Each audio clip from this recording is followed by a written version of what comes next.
തിരുവചന സന്ദേശങ്ങൾ ശ്രവിക്കുന്നതിനായി ഭാഗ്യവചനധാര ഇന്ന് തന്നെ സബ്സ്ക്രൈബ് ചെയ്യുക. ഭാഗ്യവചനധാര ശ്രവിക്കുന്ന ഏവർക്കും കർത്താവായ യേശുക്രിസ്തുവിന്റെ ധന്യനാമത്തിൽ സ്നേഹവന്ദനം. പ്രിയമുള്ളവരെ, മനുഷ്യജീവിതം ഒരു അന്വേഷണത്തിന്റെ തുടർച്ചയാണ്. ആദിമകാലങ്ങളിൽ മനുഷ്യർ വസ്ത്രത്തിനു വേണ്ടിയും ഭക്ഷണത്തിനു വേണ്ടിയും പാർപ്പിടത്തിനു വേണ്ടിയുമുള്ള അന്വേഷണത്തിന്റെ പാതയിലായിരുന്നു. കഷ്ടതയുടെ നടുവിൽ അവൻ ദൈവത്തെ വിളിച്ച് പ്രാർത്ഥിച്ചിരുന്നു. ദൈവം മനുഷ്യന്റെ പ്രാർത്ഥന കേട്ട് അവനെ അനുഗ്രഹിച്ചു. എന്നാൽ ഇന്ന് മനുഷ്യൻ ആഡംബരത്തിനു വേണ്ടിയുള്ള അന്വേഷണത്തിന്റെ പാതയിലാണ് എന്ന് നമുക്കറിയാം. ഈ ലോക ജീവിതത്തിൽ മനുഷ്യൻ മാനസിക ഉല്ലാസവും സന്തോഷവും സുഖജീവിതവും നയിക്കുന്നതിന് വേണ്ടിയുള്ള അന്വേഷണത്തിന്റെ തിരക്കിലാണ്. മനുഷ്യൻ ആഗ്രഹിക്കുന്നതെല്ലാം നേടിയെടുക്കുവാനുള്ള കഴിവ് ദൈവം മനുഷ്യന് കൊടുത്തിട്ടുണ്ട്. 50 വർഷങ്ങൾക്ക് മുമ്പുള്ള കേരളവും ഇപ്പോഴുള്ള കേരളവും തമ്മിലുള്ള വ്യത്യാസം വളരെ വലുതാണെന്ന് മനസ്സിലാക്കുവാൻ കഴിയും. ഈ പുരോഗമനം മനുഷ്യന്റെ അന്വേഷണത്തിന്റെ പാതയിൽ അവന് ലഭിച്ച നേട്ടങ്ങളാണ്. കർത്താവ് പറയുന്നു, യാചിപ്പീൻ എന്നാൽ നിങ്ങൾക്ക് കിട്ടും, അന്വേഷിപ്പീൻ എന്നാൽ നിങ്ങൾ കണ്ടെത്തും, മുട്ടുവീൻ എന്നാൽ നിങ്ങൾക്ക് തുറക്കും. വിശുദ്ധ ലൂക്കോസിന്റെ സുവിശേഷം 11-ാം അധ്യായം 9-ാം വാക്യം. ഓരോ വ്യക്തിയും സന്തോഷത്തോടുകൂടി കഠിനാധ്വാനം ചെയ്യുന്നതിന്റെ ഫലമാണ് ഈ കാണുന്ന പുരോഗതി. നമ്മൾ പുരോഗതിയിൽ നിന്ന് പുരോഗതിയിലേക്ക് കുതിച്ചുയരുവാൻ തക്കവണ്ണം ദൈവം മനുഷ്യനെ അത്ര കണ്ട് അനുഗ്രഹിച്ചിരിക്കുന്നു എന്ന് മനസ്സിലാക്കുവാൻ സാധിക്കും. അനുഗ്രഹങ്ങൾ സുലഭമായി ലഭിച്ചപ്പോൾ ആ മനുഷ്യൻ ആഗ്രഹിച്ച കാര്യങ്ങളൊക്കെയും അവന് ലഭിച്ചു കഴിഞ്ഞപ്പോൾ അവൻ ദൈവത്തെ മറന്നു. എല്ലാവരും ഇപ്പോൾ ഭക്ഷണ സമയത്തും പ്രാർത്ഥനാ സമയത്തും യാത്രാവേളയിലും വീട്ടിലായിരിക്കുമ്പോഴും മൊബൈൽ ഫോണിലേക്ക് കുനിഞ്ഞു കിടന്ന് സന്തോഷിച്ചു കൊണ്ടിരിക്കുകയാണ്.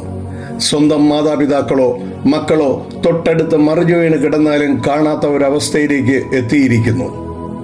അപ്പോസ്തലനായ പൗലോസ്ലീഹ റോമർക്കെഴുതിയ ലേഖനം 3:10 മുതൽ 12 വരെയുള്ള വാക്യങ്ങളിൽ ഇങ്ങനെ എഴുതിയിരിക്കുന്നു: നീതിമാൻ ആരുമില്ല, ഒരുത്തൻ പോലുമില്ല, ഗ്രഹിക്കുന്നവനില്ല, ദൈവത്തെ അന്വേഷിക്കുന്നവനുമില്ല. എല്ലാവരും വഴിതെറ്റി ഒരുപോലെ കൊള്ളരുതാത്തവരായി തീർന്നു. നന്മ ചെയ്യുന്നവനില്ല, ഒരുവൻ പോലുമില്ല. റോമർക്കെഴുതിയ ലേഖനം 3:10 മുതൽ 12 വരെ വാക്യങ്ങൾ. പ്രിയമുള്ളവരെ, ഭൗതിക നന്മകളെക്കുറിച്ച് മാത്രം ചിന്തിക്കുകയും അതിനെ അന്വേഷിക്കുകയും ചെയ്യുന്നവർ കേവലം ജാതികളെ പോലെ ജീവിക്കുന്നു എന്ന് പറയുന്നു. എന്നാൽ ദൈവത്തിന്റെ രാജ്യത്തിനും നീതിക്കും ദൈവത്തിന്റെ ഹിതത്തിനും നമ്മുടെ ജീവിതത്തിൽ പ്രഥമ സ്ഥാനം നൽകുന്നുവെങ്കിൽ നമുക്ക് വേണ്ടതെല്ലാം ദൈവം കരുതുന്നു എന്നാണ് ബൈബിൾ നമ്മെ ഉദ്ബോധിപ്പിക്കുന്നത്. എന്നാൽ എത്ര പേർക്ക് ദൈവത്തെ അന്വേഷിക്കുവാനുള്ള താല്പര്യമുണ്ട്? വിശുദ്ധ മത്തായിയുടെ സുവിശേഷം 6:33 പറയുന്നത് വളരെ ശ്രദ്ധേയമാണ്: മുമ്പേ അവന്റെ രാജ്യവും നീതിയും അന്വേഷിപ്പീൻ, അതോടുകൂടെ ഇതൊക്കെയും നിങ്ങൾക്ക് കിട്ടും. മത്തായിയുടെ സുവിശേഷം 6:33.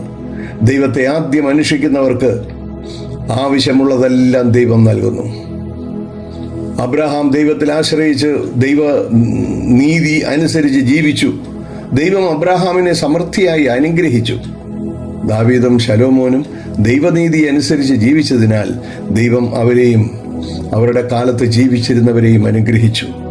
1 ദിനവൃത്താന്തം 28:9 പറയുന്നു: നീയോ എൻ്റെ മകനെ ശലോമോനെ, നിന്റെ അപ്പന്റെ ദൈവത്തെ അറിയുകയും അവനെ പൂർണ്ണ ഹൃദയത്തോടും നല്ല മനസാക്ഷിയോടും കൂടെ സേവിക്കുകയും ചെയ്യുക. യഹോവ സർവ്വ ഹൃദയങ്ങളെയും പരിശോധിക്കുകയും വിചാരങ്ങളും നിരൂപണങ്ങളുമെല്ലാം ഗ്രഹിക്കുകയും ചെയ്യുന്നു. നീ അവനെ അന്വേഷിക്കുന്നു എങ്കിൽ അവനെ കണ്ടെത്തും, ഉപേക്ഷിക്കുന്നുവെങ്കിലോ അവൻ നിന്നെ എന്നേക്കുമായി തള്ളിക്കളയും. 16-ാമത്തെ വയസ്സിൽ രാജ്യഭാരം സ്വീകരിച്ച ആളാണ് ഊസിയാവ്. 52 സംവത്സരം യെരൂശലേമിൽ വാണു.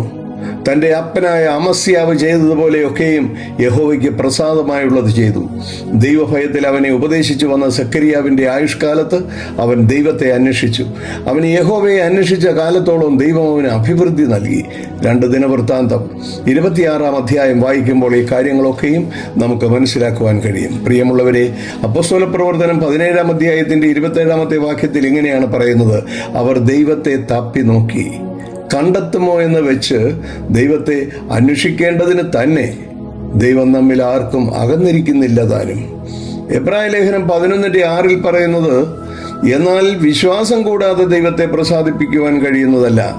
ദൈവത്തിന്റെ അടുക്കൽ വരുന്നവൻ ദൈവമുണ്ട് എന്നും തന്നെ അന്വേഷിക്കുന്നവർക്ക് പ്രതിഫലം കൊടുക്കുന്നു എന്നും വിശ്വസിക്കേണ്ടതല്ലയോ? പ്രിയമുള്ളവരെ, ദൈവത്തെ അന്വേഷിക്കുന്ന, ദൈവത്തിൻ്റെ നീതി അനുസരിച്ച് ജീവിക്കുന്ന ദൈവമക്കൾക്ക് അവർ ആഗ്രഹിക്കുന്നതിനേക്കാൾ അധികമായി നൽകുന്ന സ്വർഗത്തിലെ ദൈവത്തിൻ്റെ പ്രതിഫലമാണ് നാം ഇന്ന് സന്തോഷത്തോടുകൂടി ആസ്വദിക്കുന്ന അനുഗ്രഹങ്ങളെല്ലാം. അതിനായി നമുക്ക് ദൈവത്തെ സ്തുതിക്കാം, സ്തോത്രം ചെയ്യാം. അതിന് ദൈവം നമ്മളെ എല്ലാവരെയും യോഗ്യരാക്കട്ടെ എന്ന് പ്രാർത്ഥിക്കാം. സന്തോഷകരമായ ശുഭദിനം നേരുന്നു. നമസ്കാരം.